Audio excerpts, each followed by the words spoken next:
তো বন্ধুরা আমাদের ডিনার শুরু হয়ে গেল। তোমরা তো দেখেই নিয়েছো পাস্তা আজকে হয়েছে। তা এখন পাস্তা সঙ্গে শশা কুচি।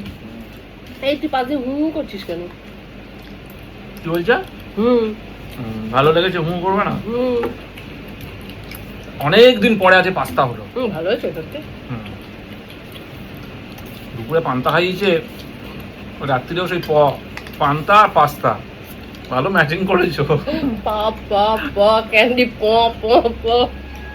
তা ভাবলাম যে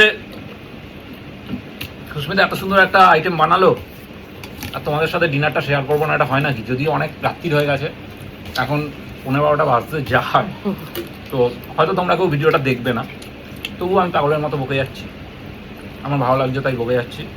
বকো। আজকে দেখবে না, কালকে তো দেখবে। যারা দেখার তারা ঠিক দেখবে। হাতটা নামাবে, আমি থালাটা খানে রাখতে পারি। আচ্ছা, সেই সঙ্গে আমি তো ভেবেছিলাম আজকে হয়তো রুটি হবে, সেই জন্য আমি মিষ্টি এনেছিলাম। দেখো, 3টে সন্দেশ সুন্দর আর 3টে দরবেশ। সুস্মিতা আবার দরবেশটা ভালোবাসে, আমি তো সব কিছুই ভালোবাসি। মিষ্টি মানেই আমার কাছে ভালোবাসার জায়গা। দুদিন ধরে ডায়েট করছি না, মানে আমার ডায়েটটাকে তো পন্ড করতে হবে। হ্যাঁ না, আমার চোখের সামনে এখন দরবেশ থাকবে আর সন্দেশ থাকবে, আমি খাবো না, দেখবো। ডায়েটের গুলি মার। কি হবে ডায়েট করে? কিছুই হয় না।